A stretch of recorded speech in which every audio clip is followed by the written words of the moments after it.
2024 में निष्पक्ष चुनाव नहीं हुए, यह कहा है राहुल गांधी ने।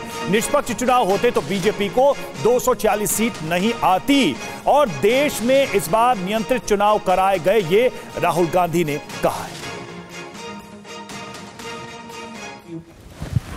In a fair election, they were nowhere near 240 seats. No way. I mean, I'd be surprised if they had a financial, huge financial advantage. They had locked our bank accounts for one, but huge war chest. The election commission was doing what they wanted. I mean, the entire campaign was structured so Mr. Modi could, do his thing across the country. States where they were weak were designed differently than states where they were strong. So I don't view it as a free election at all. I view it as a rather controlled election.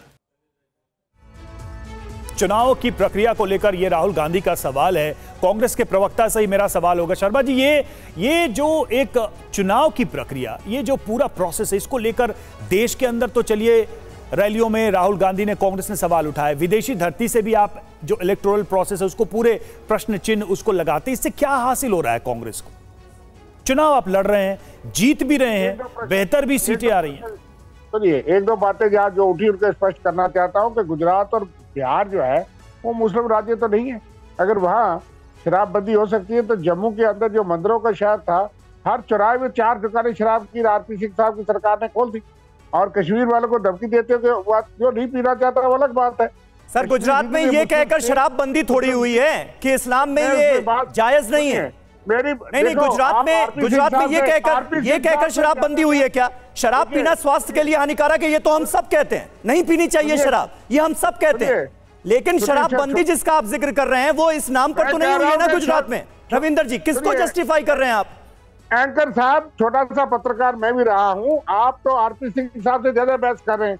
आप सवाल पूछिए, जवाब नहीं। आपने कश्मीर को लेकर जो बात वखार साहब ने कही, उन्होंने कहा कि इस्लाम में जायज नहीं है, शरिया अलाउ नहीं करता, इसलिए हम शराब को बैन कर देंगे। आप उसको मिला रहे हैं गुजरात और बिहार की शराबबंदी से। आप मुंह बंद करना चाहते हैं? नहीं, बोलिए आप, आपकी भाषा सुनूंगा, बोलिए आप। लेकिन आपने जो बोला सुनने के लिए, मैंने अपना पॉइंट रखा। तो मुझे सुनिए ना, कश्मीर ने 2 नेशन थ्योरी को रिजेक्ट किया कि नहीं किया? 80% आबादी थी जम्मू कश्मीर मुसलमान और बॉर्डर स्टेट थी पाकिस्तान के साथ, उन्होंने जिन्ना की थ्योरी को रिजेक्ट किया कि नहीं किया? अगर चंद लोग कोई भाषा करते तो अब सब कश्मीर को बदनाम करके हिंदुस्तान के लोगों को क्या बनाना चाहते हैं पूरे देश के? हम ये कहते हैं कि चंद लोग खराब हो सकते थे उस वक्त भी, ठीक है, लेकिन मेरा सवाल आप दाद दीजिए। शर्मा जी, राहुल गांधी को लेकर सवाल था। राहुल गांधी ने जो भारत के, आता हूँ, लेकिन गलत डिबेट जब होगा तो मैं इंटरवीन करूंगा। मैं इतिहास का जानकार हूँ और मैं सारी चीजों का नजर रखता हूँ, इसलिए मत ये कहिए। आप राहुल गांधी के बयान पे आप अपना पक्ष ये बड़े क्लियर। तो इसलिए बाकी राहुल गांधी जी ने जो कहा, ये धारणा है इलेक्शन कमीशन के ऊपर आज कई प्रश्न चिन्ह उठते हैं और वो बड़े अफसोसजनक बात है कि संवैधानिक संस्था का कदर करते हैं, लेकिन कई शेड्यूल और कई चीजों पे ऐसे प्रश्न चिन्ह उठते रहे। अब उठना शुरू हुए।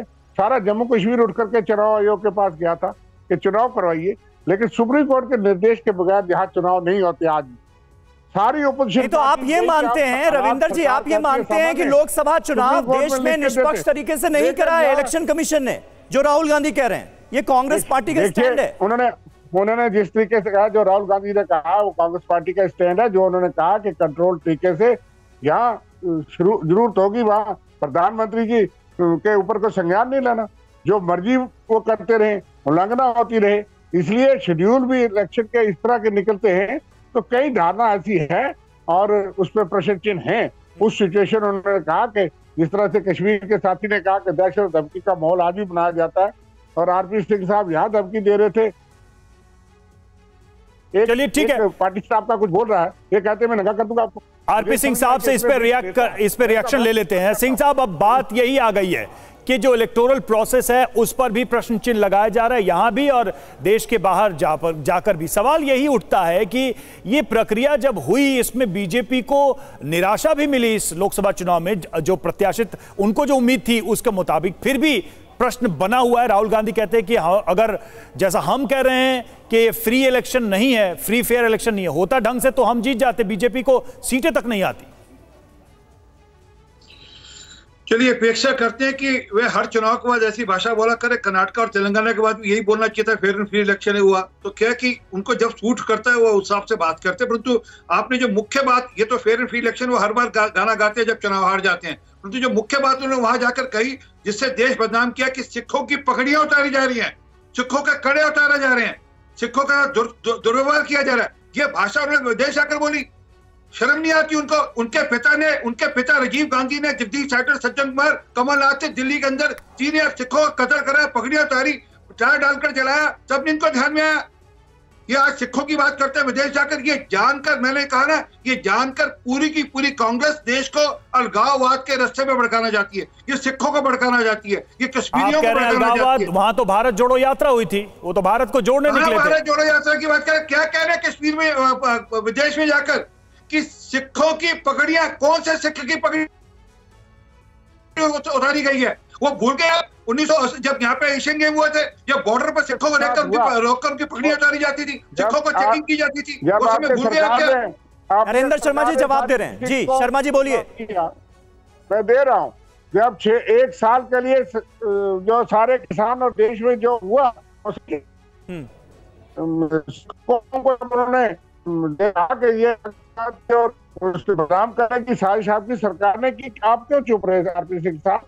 सारी सर मैं जवाब देता हूं उसका भी, आपको सुनिएगा जवाब जो है वो आपको थोड़ा सा आवाज में उनकी डिस्टर्बेंस है आरपी सिंह साहब, वो किसान आंदोलन के वक्त की याद आपको दिला रहे हैं, उस मोमेंट जब लाठीचार्ज हुआ किसानों को। मैं जवाब कह रहा हूं उसका भी हुआ था उस मोमेंट को आप बताइए। सरकार ने सिखों को बदनाम किया और आप उसको डिफेंड कर रहे हैं। एक घटना हुई, उसमें जो लोग थे कानून के तहत उनके खिलाफ कार्रवाई होती रही, और कभी हमें सिख कौम का बहुत फख्र है कि उन्होंने देश के लिए कुर्बानियां दी हैं, और सिंह साहब जवाब दीजिए। को बचाने के लिए आज सिख गुरुओं ने जो कुर्बानियां दी है उसको मैं सैल्यूट करता हूँ, लेकिन उसी के चलते हुए पंजाब के अंदर 30,000 सिख मारे इन्होंने, पंजाब के अंदर 30,000 सिख मारे, और उसके बाद दिल्ली के अंदर राजीव गांधी ने खुद प्लान कर चुनाव जीतने के लिए सीनियर सिखों का कत्ल कराया दिल्ली के अंदर। ठीक है, थोड़ा सा मुद्दे पर ही रहे अयाज साहब। अब आखिर में बता दीजिए, वक्त हमारे पास कम है। एक तो सुशील कुमार शिंदे का ये बयान, क्या ये बीजेपी जो कहती आ रही है जम्मू कश्मीर को लेकर, उस बात पर मुहर लगाता नहीं दिखता है क्या ऐन चुनावों के वक्त?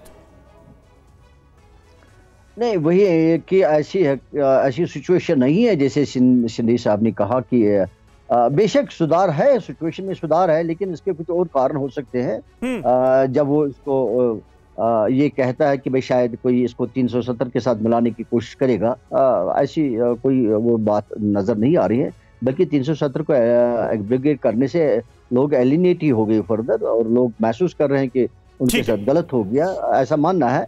और दूसरा जो आपने बड़ी महत्वपूर्ण बात कही कि इस बयान से जम्मू कश्मीर के लोगों पर क्या, बिल्कुल, लेकिन चूंकि सुशील कुमार शिंदे का बयान ऐसे वक्त में आया है जब जम्मू कश्मीर में चुनावी फिजा है, और इस वजह से एक नई बहस को भी जन्म दे दिया है इस बयान ने।